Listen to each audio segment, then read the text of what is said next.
होशियार होशियार होशियार होशियार होशियार होशियार होशियार होशियार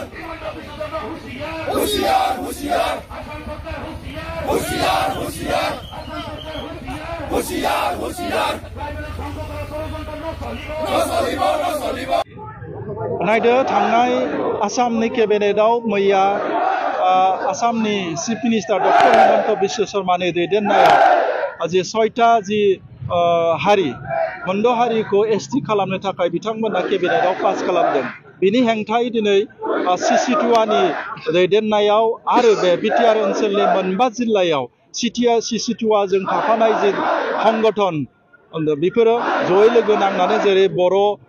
दुलाराय बर' फरायसा आफाद, दुलाराय हारिमु आफाद, बर' साहित्य सभा, दुलाराय सेनि आर्टिस्ट एसोसिएशन, राभा फरायसा आफाद, राभा थुनलाइ आफाद आरो हाजं फरायसा आफाद विभिन्न जोंनि ट्राइबेलनि अर्गेनाइजेशनफ्रा जयै दिनै बेखौ प्रतिबाद खालामदों, हेंथा खालामदों आरो बे प्रतिबादखौ जेब्लासिम जोंनि हारिया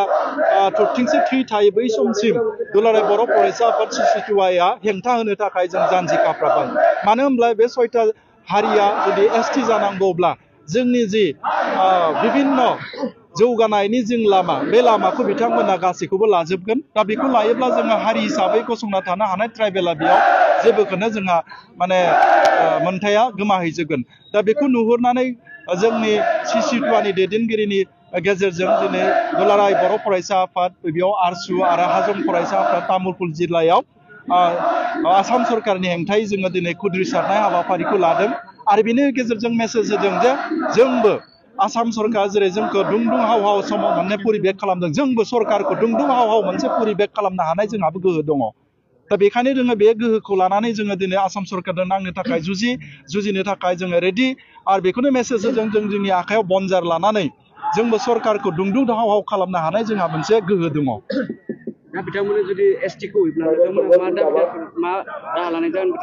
नायदो भारतआ मोनसे गणतन्त्र हादोर। बे गणतन्त्र पन्थायाव गणतन्त्रनि रावजों भारत सरकारखौ मोनथिनो हानाय परिबेक थायो आरो बे विभिन्न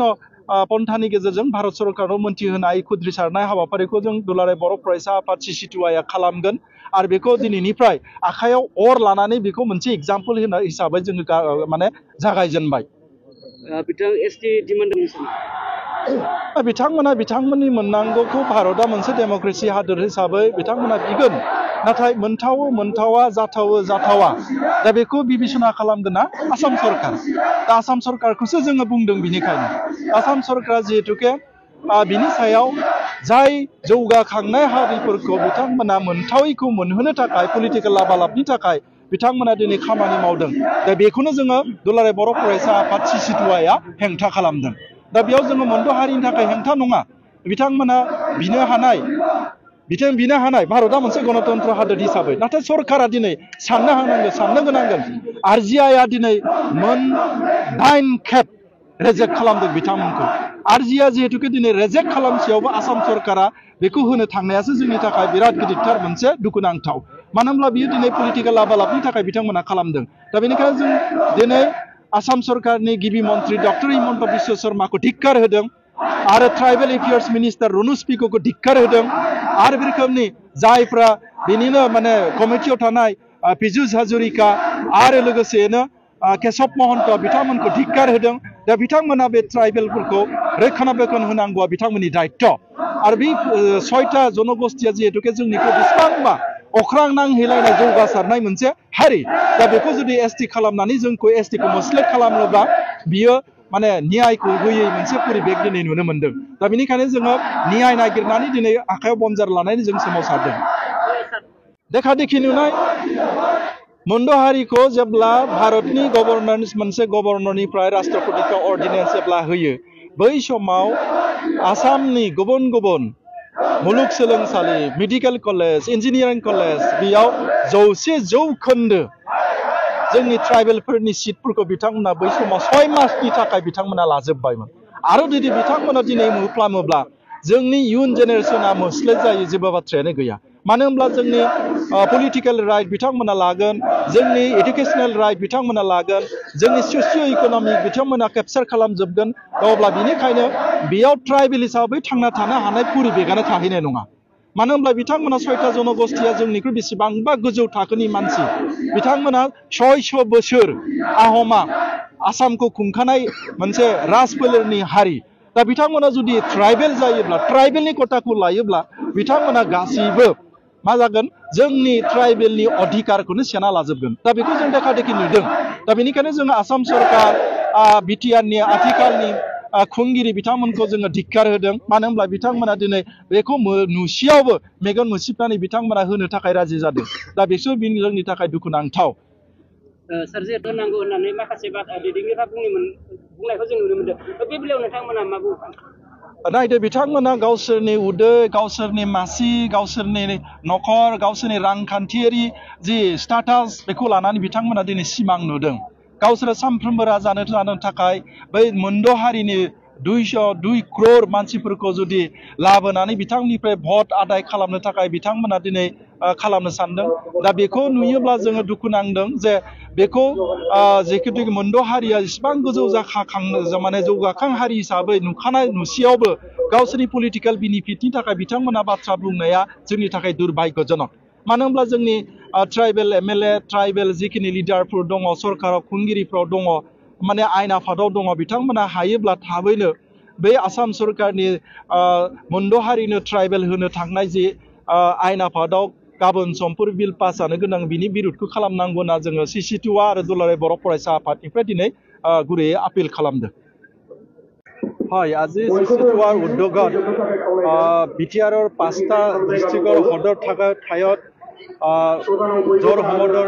ইয়াৰ কাৰণে কৰিছোঁ যোৱাকালি অসম চৰকাৰৰ কেবিনেটত 6টা জনগোষ্ঠী মানে ST ভেলী হিচাপে এওঁলোকক স্বীকৃতি দিবলৈ গৈ আছে এইটো অহাকালি বা পৰহিলৈ অসম বিধানসভাৰ এইটো কি কয় পাছ কৰিবলৈ গৈ আছে তাৰ বিৰুদ্ধে আমি CC2Aত মানে 14টা জনগোষ্ঠীয় যে অৰ্গেনাইজেশ্যন আমি জমাকৈ এই 5টা ডিষ্ট্ৰিক্টত আমি জোৰ সমদন লৈ তাৰ প্ৰতিবাদ কৰিছোঁ কিয়নো এই বিল যেহেতুকে আমাৰ এক্সিষ্টিং যি ট্ৰাইবেল এই ট্ৰাইবেলসকলক বহুখিনি ক্ষতি কৰিব ভাৰত সংবিধানত এইটো একো এটা এনেকা ST ভেলী বুলি লিখা সংবিধান নাথাকে ST হিচাপে ST হয় ইয়াৰ কাৰণে আমি বুজিবলৈ পাইছোঁ জাষ্ট এইটো নামাকৰণ দি ইয়াত থকা মানে ST বিলাকক বা ট্ৰাইবেল বিলাকক মানে বঞ্চিত কৰা এটা ষড়যন্ত্ৰ অসম চৰকাৰে কৰিছে ডক্টৰ হিমন্ত বিশ্ব শৰ্মা বৰ্তমানৰ মুখ্যমন্ত্ৰীৰ একেতে মানে ডাঙৰ এটা গেম খেলিবলৈ গৈ আছে ইয়াৰ কাৰণে তীব্ৰ গতিৰে আমি নিন্দা জনাইছোঁ CC2Aৰ তৰফৰ পৰা আৰু এক মানে তেজ বিন্দু থকালৈকে আমি ট্ৰাইবেলসকলে যুঁজিবলৈ আমি সাজু হৈছোঁ ইতিমধ্যে মন্ত্ৰীগতৰ প্ৰতিবেদন আজি বিধানসভালৈ প্ৰেৰণ কৰিছে চৰকাৰে তাৰ কি পৰৱৰ্তী সময়ত আপোনালোকৰ কেনেধৰণৰ প্ৰতিবাদ চাওক আমি বিভিন্ন পন্থাৰে বিভিন্ন কাৰ্যসূচীৰে আমি এইটো প্ৰতিৰোধ কৰিবলৈ কাৰণে আমি বিদ্বেষ বিন্দু থকালৈকে আমি আপোনালোকক জনাইছোঁ কিয়নো আমি ইয়াত অসমত পুৰণি মানে 8,000-5,000 বছৰৰ পৰা যিহেতুকে আমি বসবাস কৰা যি ট্ৰাইবেল লোক আছিলে জনজাতিৰ লোক আছিলে এওঁলোকৰ যিখিনি কটা যিখিনি এডুকেশ্যন ইনষ্টিটিউশ্যন যিখিনি ইয়াত বিভিন্ন সা সুবিধা এইখিনি মানে এতিয়া 2 ক্ৰ'ৰ মানুহবিলাকক এতিয়া তাতে জাপি দি এওঁলোকে আমাক মানে যিবিলাক থলুৱা মানুহ বা এক্সিষ্টিং ট্ৰাইবেল এওঁলোকক মানে বঞ্চিত কৰা এটা ষড়যন্ত্ৰ এইটো বুলি আমি ক'বলৈ বাধ্য হৈছোঁ আৰু শেষ বিন্দুলৈকে ট্ৰাইবেল আৰু CC2Aই যুঁজিবলৈ কাৰণে এতিয়া সাজু হৈছোঁ ইয়াত চাওক CC2Aত আমাৰ 14টা জাতিৰ যিবিলাক অৰ্গেনাইজেশ্যন সকলোৱে মানে ইয়াত অংশগ্ৰহণ কৰিছে মানে ইয়াত যিহেতুকে তামোলপুৰত মিচিং নাই মিচিং থকা জাগাত মিচিংসকলে কৰিব যেহেতুকে ইয়াত হাজং আছে বড়ো আছে ৰাভা আছে আৰু কিছু সংখ্যক অকণমান মানে ট্ৰাইবেলৰ মানুহবিলাকে আছে ইয়াত যিবিলাকে আছে ইয়াত অংশগ্ৰহণ কৰিছে